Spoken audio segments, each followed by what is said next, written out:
Folk Tales. Jack Crow.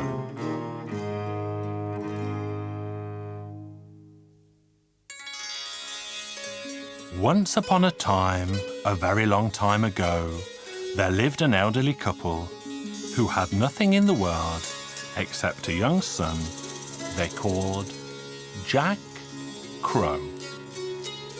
As soon as the boy was old enough to know his own mind, he told his parents, "I've decided to go out into the world to find work with a wealthy family." His elderly parents did not protest, and so Jack Crow set forth to seek his fortune. When he reached the edge of the village, he caught sight of a swarm of ants marching from one field to the next across the road. And right at the back, he saw a single lame ant that fell by the wayside and could not rejoin its friends. So Jack Crow helped the little ant back to its tiny feet. "Thank you for your kind help," said the ant. "In return for your good deed, I shall give you this whistle. Whenever you're in trouble, blow it, and I'll come to your aid in an instant." So Jack Crow put it in his pocket and continued on his way. As the moon rose in the sky, he found himself in the middle of a vast forest, where a white-haired old man lived in a small house. "Good evening, old man," said Jack. "Good evening to you too, son. What brings you to this distant place?" the old man asked. "I'm looking for a wealthy family who will employ me to work, but now I simply need shelter for the night," Jack Crow told him. So the old man let him stay for the night, and in the morning he gave him some wise advice. "Well, my boy, you should follow the track through the forest, where you will find a vast meadow. There you will discover a giant mountain. On top of that mountain stands a castle crafted from pure gold, and that is where the king resides. I happen to know that the king needs servants, so I suggest you go there to seek employ." So Jack Crow thanked the old man and continued on his way. When he reached the edge of the forest, he noticed a flock of crows flying around something on the ground a little way ahead. There he found a crow flapping helplessly around because its feathers were heavy with morning dew and it could not get off the ground. Young Jack took pity on the bird, picked it up and petted and patted it until all its feathers had dried. Then the bird said, "Now hear me, Jack Crow. You've done me a good deed, so in turn I shall give you this whistle. If you're ever in trouble, blow it, and I shall come to your aid in an instant." Jack soon came to the foot of the mountain on the shores of the sea. As he stood and stared out, he saw the waves toss a fish from the waters that landed flapping on the ground. Jack took pity on the fish and gently helped it back into the salty water. When the fish was fully recovered, it said, "In return for your good deed, you can expect another. I know you have 2 whistles already, so let me give you a third. If ever you're in trouble, blow it, and I'll come to your aid in an instant." So Jack hurried to the castle on top of the mountain. There the king greeted him and asked, "Well, what can I do for you, my fine fellow?" "I seek work with a wealthy family, your majesty." And the king said, "In my kingdom, 3 days are the same as a full year. The payment is 300 florins, and you can eat and drink your fill. But if you fail to obey my commands, I shall have you executed." On the first day, just after sunset, the king had Jack brought before him and said, "Now hear me, Jack Crow. You are now my servant, so I command you go into the barnyard where you'll find 3 piles of millet. By morning, I want you to sort the seeds from the straw. If you fail to complete my command, I shall have you executed." Jack Crow was worried out of his wits. What should he do? Then he suddenly remembered the whistle the ant had given him, and he blew it. Out of nowhere, a huge swarm of ants appeared. There were so many of them that not even 1,000,000 men could have counted them. "How can we help you, Jack, my friend?" "I've been given a task impossible to complete," Jack said. And he told the ant what the king had commanded. "Have no fear," the ants told him. "We'll get hard to work and sort all the seeds from the straw by morning." By the time the sun had risen in the morning sky, the millet seeds and the straw were in 2 separate stacks. The king said, "I see you've done a good job, so now you are free for the rest of the day. But you must report to me again this evening." When evening came, the king said, My faithful servant, I command you to go to the front of my castle where my 3 daughters are strolling back and forth.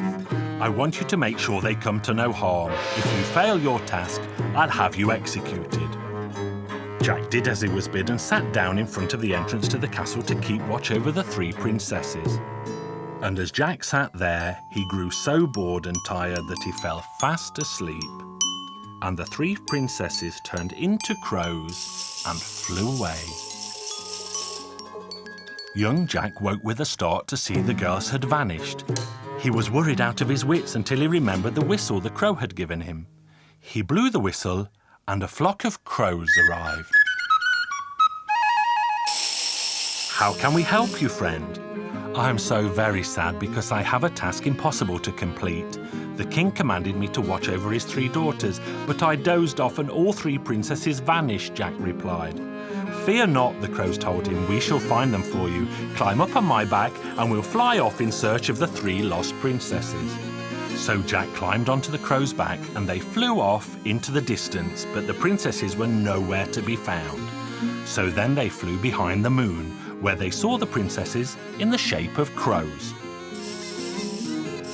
Then Jack threw 3 reins around the crows' necks and led them slowly back down into the castle courtyard.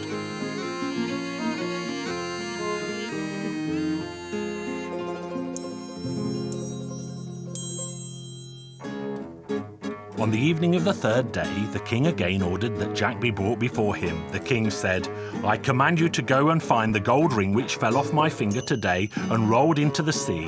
If you fail the task, I'll have you executed." Jack knew that this was impossible to solve alone, and so he ran to the seashore where he blew on the whistle that the fish had given him.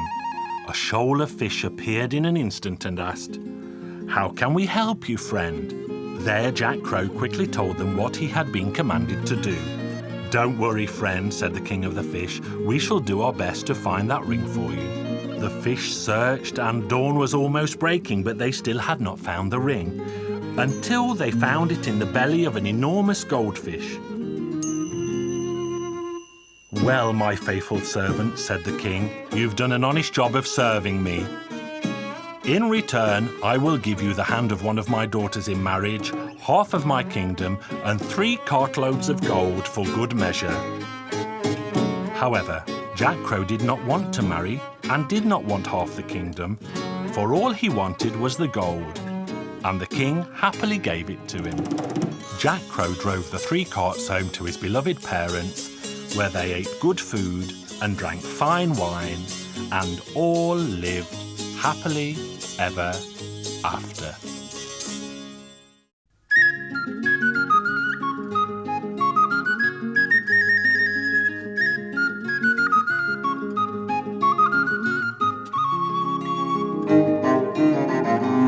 Hungarian Folk Tales. The Hedgehog.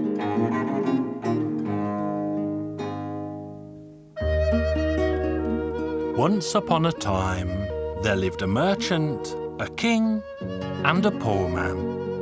The merchant often went hunting in the forest, and one day he became so very lost that he wandered around for 3 whole days, unable to find his way home.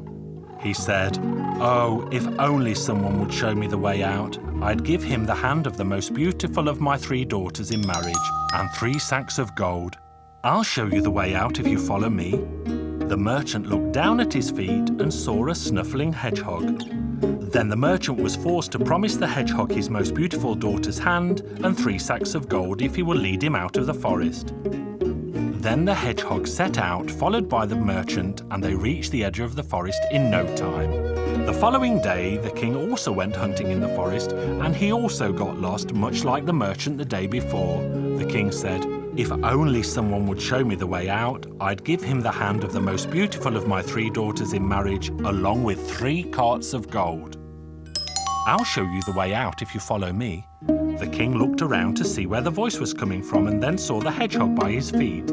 He was so anxious to get out of the forest that he couldn't care less who it was, so he followed the hedgehog and they soon reached the edge of the forest. The following day, the poor man also got lost in the forest. "Oh dear, I have nothing to my name, but even if an ugly beast showed me the way out of this forest, I would willingly adopt it as my own dear child." "I'll show you the way out if you follow me," a voice said. The voice, of course, came from the hedgehog, and it led the poor man to the edge of the forest in no time at all.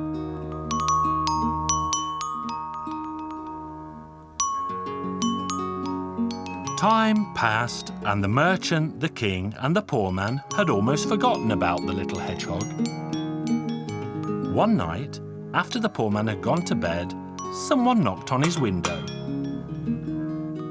"Father dear, please open the door for me." Who can that be, the poor man wondered, because he knew he had no children. "Hello, Father. I finally come home," the hedgehog said. "Welcome, son. I'm happy you're here," said the poor man. "I am too. And would you please wake my dear mother to make my bed for me?"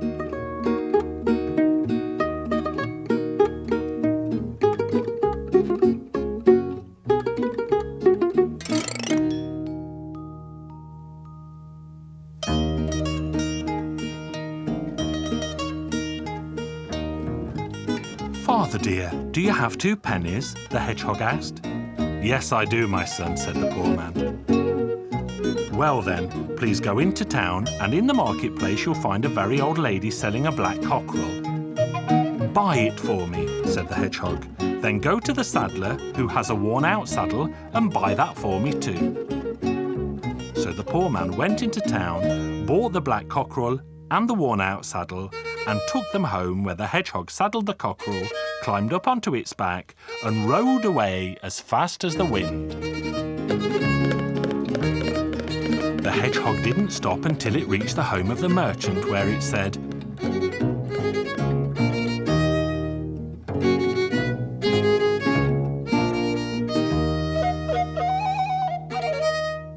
"Merchant, sir, open the door and let me in." The merchant nearly fell over backwards when he saw the hedgehog, but he had to let it in. Then he called his 3 daughters and told them of the promise he had made to the prickly creature. The merchant's daughters cried and cried, but the hedgehog paid no attention and chose the most beautiful girl and tried to comfort her with the following words: "You are mine, and I am yours, till death do us part." But the pretty girl refused to repeat his words and cried so much that she threw herself down on the ground. But protest as she might, the girl was forced to leave home with the hedgehog. Then the merchant harnessed the horses, put 3 sacks of money into another cart, and off they went with the hedgehog proudly riding its black cockerel alongside. "Are you still crying? I am, and I will cry until my dying day." "In that case," said the hedgehog, "go back to your father." But the hedgehog kept the 3 sacks of gold and took them home to the poor man. Time passed until the day eventually came when the hedgehog saddled its black cockerel and rode off to visit the king of the land.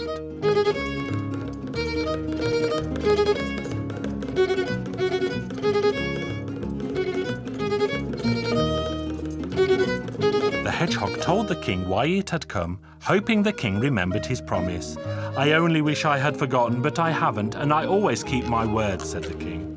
He called his 3 daughters and sadly told them what had happened to him in the forest, and now this prickly creature had come here to pick his most beautiful daughter for his wife. "It may think I'm the most beautiful, but I refuse to be a hedgehog's wife. I'd rather die than be a hedgehog's wife. I'll be only too happy to be its wife because it was so kind to my dear father." The king was happy and sad at the same time. He was glad one of his daughters had turned out to be so kind-hearted, but was sad to lose his only kind-hearted daughter. The king loaded silver, gold and diamonds onto 3 carts, harnessed horses to the royal coach, and the princess climbed in. The hedgehog, however, did not go in the coach, but rode alongside on the black cockerel. They had been riding for many hours and were far away from the palace when the hedgehog looked into the coach and was surprised to see the princess happy and not crying. She said, "Why do you insist on riding that black cockerel instead of sitting beside me here in the coach?" "Aren't you afraid of me?" the hedgehog asked. "Why should I, when I know you will do me no harm?" she replied. "Don't you find me ugly?" asked the hedgehog. "Of course not," the princess replied. Then a miracle happened. The hedgehog shook itself and immediately turned into a tall and handsome prince who beamed brighter than the sun. Then the cockerel shook itself and turned into a fabulous stallion. And a palace appeared with walls and windows made of sparkling diamonds. Then they sent for the king, they sent for the poor man, and they sent for everyone in the land to join them at their wonderful wedding feast. And they all lived happily ever after.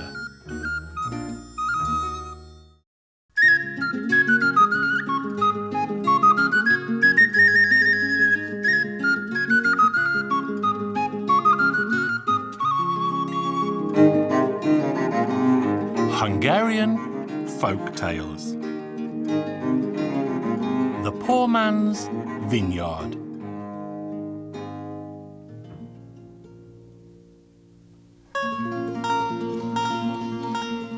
Once upon a time, in a far-off land, there lived a poor man who had 3 sons. The poor man had a tiny vineyard, but he owned no more than that. And he guarded his vineyard as if it were gold. His sons would also take turns to stand watch at the vineyard all day and all night. One morning, it was his eldest son's turn to guard the vineyard. And the boy sat down and started to eat. While he was eating, a frog hopped out in front of him and said, "Give me a bite of bread, young man. I haven't eaten for 2 long weeks." "When pigs learn to fly," said the young fellow, and he chased the frog away. The frog left in silence and the boy fell fast asleep. When he woke again, the vineyard had been so badly ravaged that the boy was filled with fear. Next day, the middle boy went to the vineyard. He too was asked for bread by the frog, but he also chased the frog away and threw a stone at the beast. Then he lay down, fell asleep, and when he awoke, less than half the vineyard remained. "Hey," the poor man moaned, "all we have is this tiny vineyard and they can't even look after that." Then the youngest boy said, "Worry not, father, what is left will be safe now, for I shall guard it." So the youngest son went to the vineyard, sat down to eat, and the frog hopped out and asked him for bread. "But of course, here, take some." Then he broke off a crust and gave it happily to the frog. "Eat, frog, for you are one of God's creatures too. You are a good boy and you will be rewarded for your kindness in time. Now I shall give you 1 copper, 1 silver and 1 golden rod. During the night, 3 horses will come. 1 with a copper mane, 1 with a silver mane, and 1 with a mane of gold. They will come to trample your vines, but if you strike them with these rods, they will be tamed in an instant." The night came at last and the 3 horses galloped in, kicked and neighed and threw earth up into the starry sky. But the youngest son was soon to act and hit hard at them with all 3 rods. Then the horses were tame and stood and stared like 3 simple sheep. "Don't hurt us," the horses pleaded. "But should you need help, wave the rods in the air and we will appear." Then the boy went home. But the youngest son decided not to tell his brothers and his father of what had happened that night. All 3 were surprised by the crop that was so abundant they could barely gather it in. And no one in the village had vines as rich as theirs.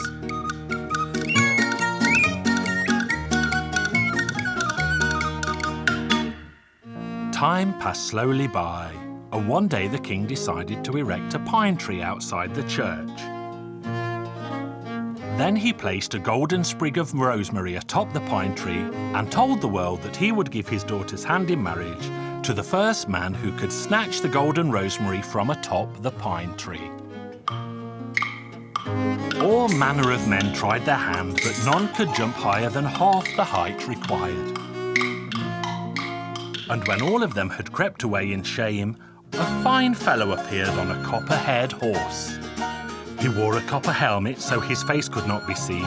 Then he spurred his horse on, leapt high in the air, snatched the golden rosemary and rode away. The copper knight was the poor man's youngest son, of course. He went home in his tattered clothes and was sitting in the corner when his father and two brothers returned to the house, because they too had witnessed the joust. His brothers told the youngest one what they had seen. "I too saw what happened. But how is that so?" "Because I stood atop the fence and watched from there." His brothers were so furious that they smashed the fence to stop him watching again. The next Sunday, the king placed a golden apple on an even taller tree. Many men tried their hand, but all again in vain. But as they walked away in shame, a knight appeared aback a silver-haired horse, and the knight wore a silver helmet to hide his face. With one jump, he grabbed the golden apple and vanished. By the time his father and brothers returned, the youngest son was sitting in the corner again. They quickly regaled him of what they had seen, invisible to him from the corner. "Oh, I saw it better than both of you. How is that so? I climbed atop the pigsty roof."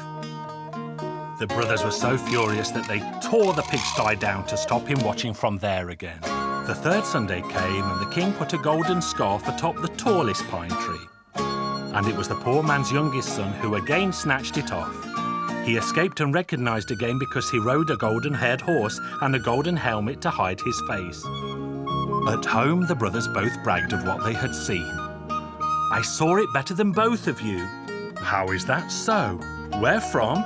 "From atop the house roof, of course." His brothers were so furious that then they pulled the roof to pieces. Meanwhile, the king declared that the knight should appear who had taken the golden rosemary, the golden apple, and the golden scarf. But the days became weeks, the weeks months, and no one came forth.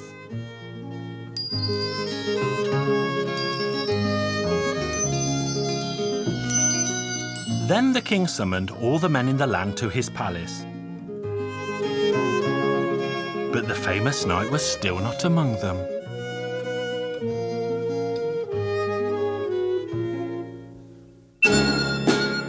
All of them gone, a young man appeared with hair and clothes of gleaming gold. The golden rosemary in his hat, he led his horse with the golden scarf, and he held the golden apple in his hand. Thank heaven he had appeared at last. The king was delighted, and the princess overjoyed. The wedding was held the very next day.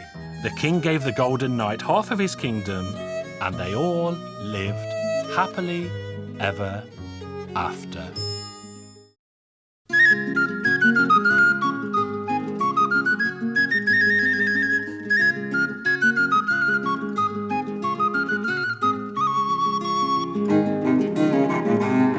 Hungarian Folk Tales. The Contrary Wife and the Devil. Once upon a time there lived a woman who was very contrary.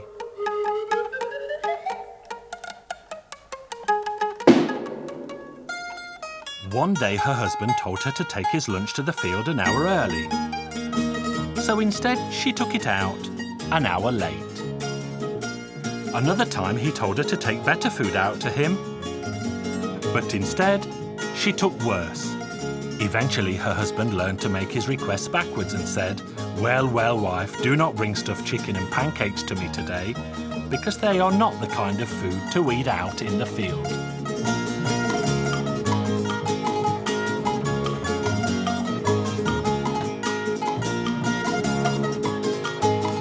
It's true his wife took the food out earlier that day, but she did take her husband his stuffed chicken and pancakes.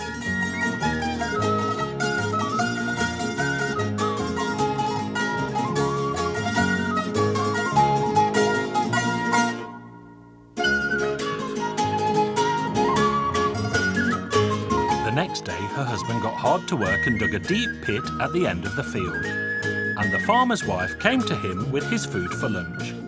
The couple soon settled down next to the pit, and the man said to his wife, "Wife of mine, do not go near to the pit, because you will surely fall into it."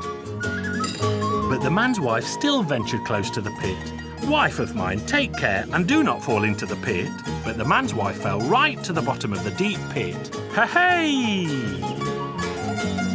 Then the man left his wife where she was, and he went home for his supper.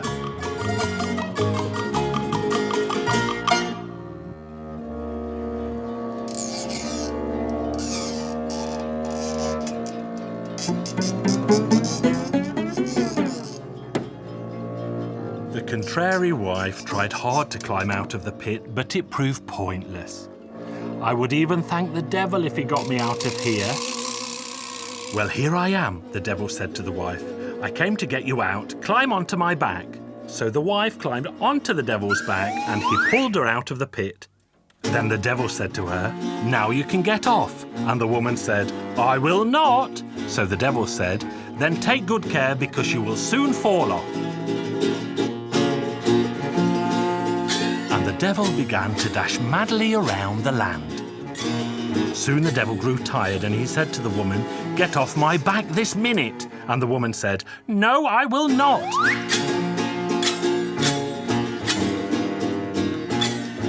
The devil was tired out, and he said to the old woman, "Now get off my back." "No, I will not." The devil was desperate and did not know what to do next. Then he saw a soldier riding by and said, "Good hussar, if you can get this woman off my back, I will make you king." So the hussar got off his horse, walked cursing over to the woman and told her if she did not get off, he would cut her in two with his sharp sword. But the wife said, "No, I will not." So the brave hussar fought the woman with his sword.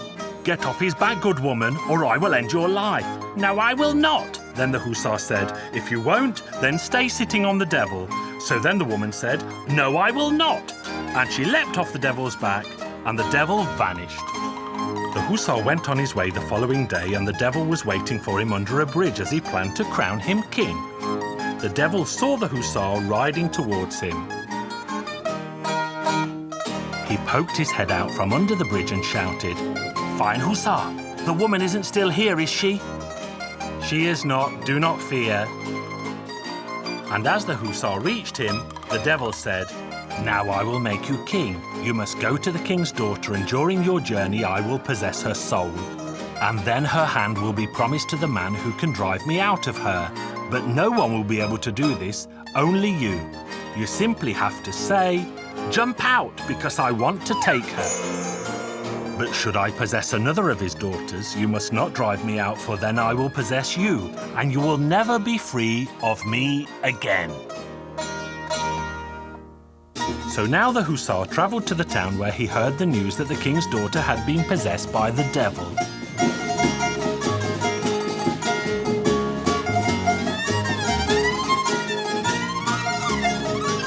The decree was made that whosoever could drive the devil out would get the princess and half the kingdom. The hussar was delighted by this news, and so he reported to the palace saying he could drive the devil out. He said to the devil, "Jump out, devil, because I want to take her." Then the devil jumped out right away, and plans were made for the royal wedding.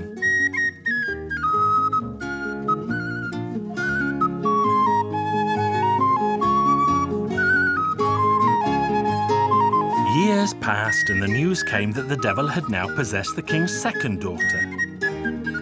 The hussar was asked to go out, but he was unwilling because he remembered what the devil had told him before. The hussar was promised treasure and many jewels, and so he eventually went.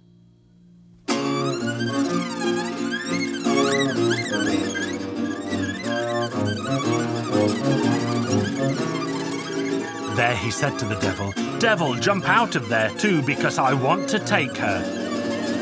The devil jumped out right away and was about to attack the poor hussar when he stamped hard on his foot and said, "Do you hear, devil? That woman is coming." Hearing this, the devil began to run and run and ran away forever and a day.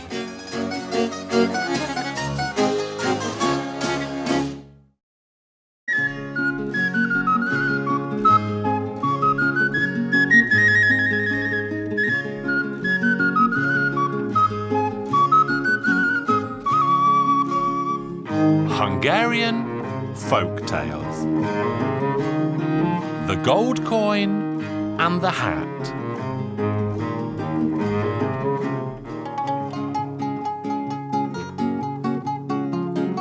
I want to tell you the story of 3 young men and a hat. The 3 young men were all big-bearded fellows, and one day they decided that the time had come to go out and seek their fortunes in the great wide world. They walked and walked until they came to a little village, and as they neared the village, they met an old man. And one of the young men said, "How many days are there in the world, old man?" "One less with today, young man," the old man replied. "And are there any good men left in the world?" "Roses still bloom even when they're surrounded by weeds." "Now that was clever," the young man said. "I'll ask you one more question. What does an old man have under his hat? Come to the inn, young men, and I'll tell you there." The young men were penniless, but they still went with the old man. But the old man was the first to enter, and he told the innkeeper to keep pouring them wine until they had 5 florins worth. So all 4 men took a seat at the table, and the innkeeper poured wine, and they drank it and had a very jolly time indeed.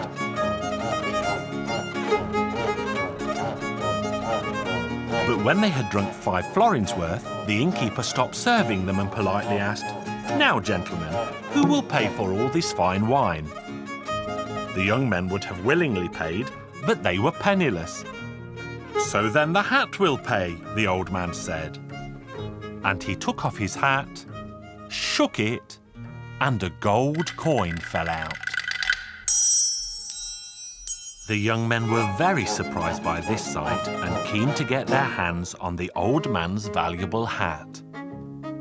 Then all they would have to do was to shake it, and the ground would be covered in gold coins. They pleaded and appealed to the old man to sell them his hat and to name his price. "Very well," the old man said.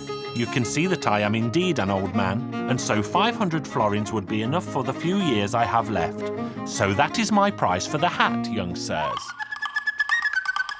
The young gentlemen all ran to the count and asked to borrow 500 florins, and the count was happy to comply. So they paid the old man the price for the hat, and he went home.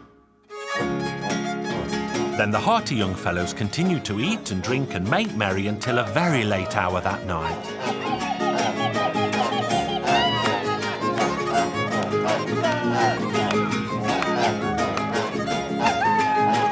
And when the time came to pay, they shook the old man's hat, but nothing fell out. Not even a single gold coin.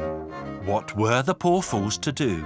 They could not pay, and so the innkeeper made them all stay and work to pay for the wine they had drunk that night.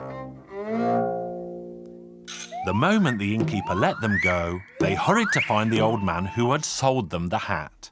"Let's go and look for him in the village, and we'll teach that old man a lesson for cheating us so." The old man got wind of their arrival and tried to hide all over the house, but his wife still found him wherever he hid.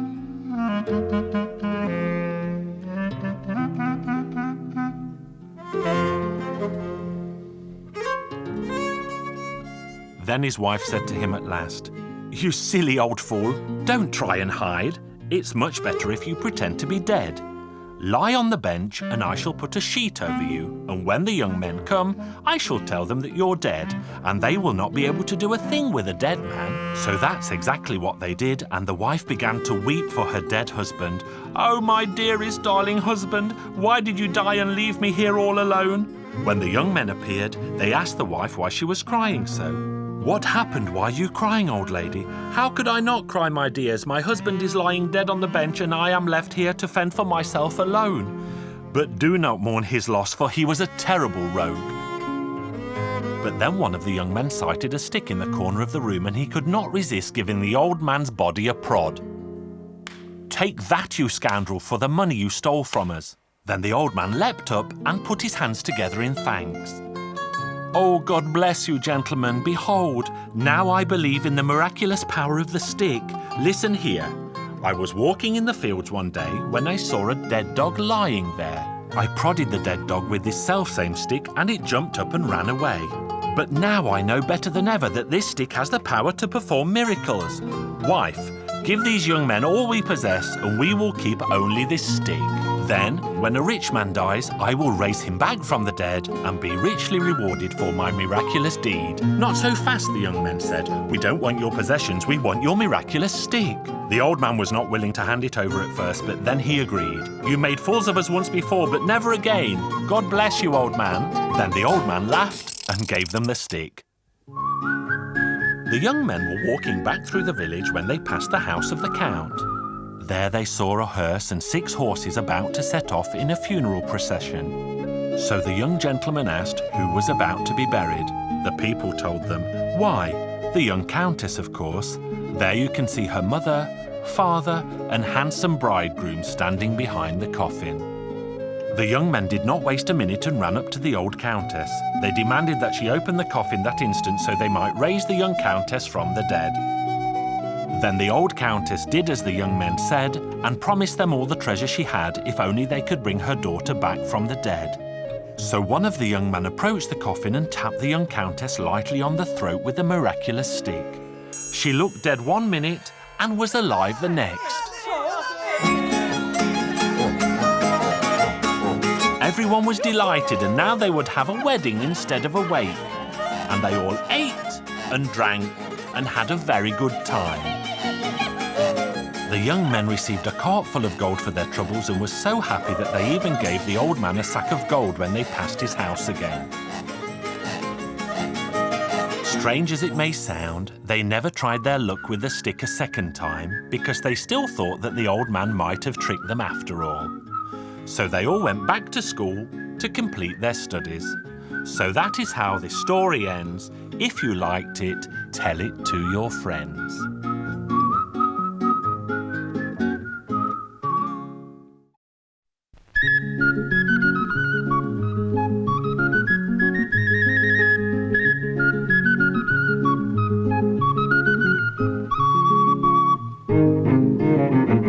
Hungarian Folk Tales. The pin, the dog, the crayfish, the egg, and the cockerel. Once upon a time, a very long time ago, there was a little pin that was very bored in the sewing box. And the little pin thought it would go out and see the world.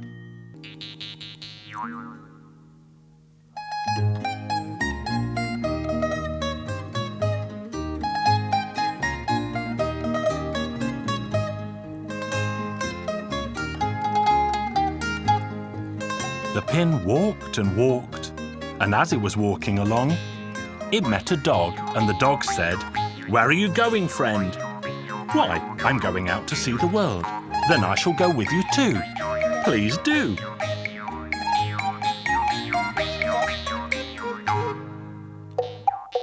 They walked and walked, and as they were walking, they met a crayfish. The crayfish said, "Where are you going to, friend?" "Why, I'm going out to see the world." "Then I shall go with you too." "Please do." They walked and walked, and they were walking along when they met a rotten egg. The egg said, "Where are you going, friend?" "Why, I'm going out to see the wide world." "Then I shall go with you too."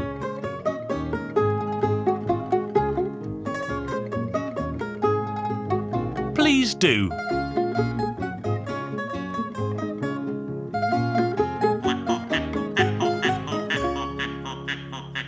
They walked and walked, and they were walking when they met a cockerel. the cockerel said. "Where are you going to, friend?" "Why, I'm going out to see the world. Then I shall go too." "Please do." They walked and walked until they arrived in the back of beyond, and night began to fall around them and the sky grew dark. The four of them looked for a place to lay their heads for the night, but they found themselves in a vast forest and searched for a place to sleep. Then they caught sight of a cottage where they decided to go and ask for shelter.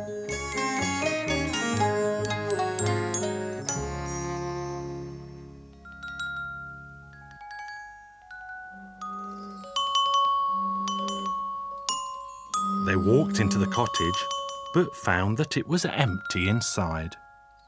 "It doesn't matter that no one's at home, we can still sleep here for the night." And each found a place to lay its head. The pin stuck into a towel, the egg rolled into the ashes, the crayfish sat in the wash basin, the cockerel roosted on top of the fence, and the dog lay down on the shady porch. Then they all fell fast asleep because they were tired from all the walking they had done that day.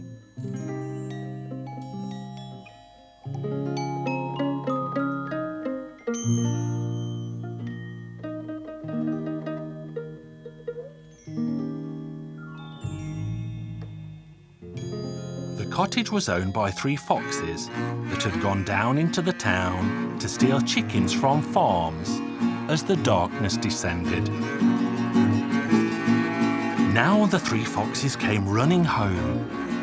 As they ran, twigs cracked under their feet, and the cockerel heard them approaching and crowed a warning to its friends.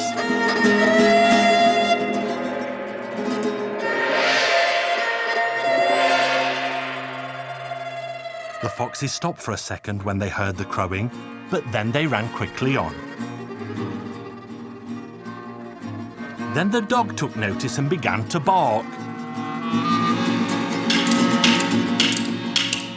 The foxes stopped again when they heard the dogs barking. What could be happening at the cottage, they thought. But then they carried quickly on. When the foxes arrived, the cockerel crowed, the dogs snapped at their heels, but they carried quickly on into the cottage. But a terrible surprise still awaited them. The father fox said to its son, "Quickly go and look for a coal in the ashes, that we can light a lamp and see what's happening in the cottage." One of the fox's sons went to the fireplace and sorted through the ashes. But the egg blew up in the fox's face, so it ran to the basin for water where the crayfish lay that pinched the fox hard. It tried and tried to shake the crayfish from its paw. It grabbed the towel to dry itself and the pin pricked it sharply. "Run away! We need to run from this terrible place!" And the foxes ran and ran and ran away, and may still be running till this very day.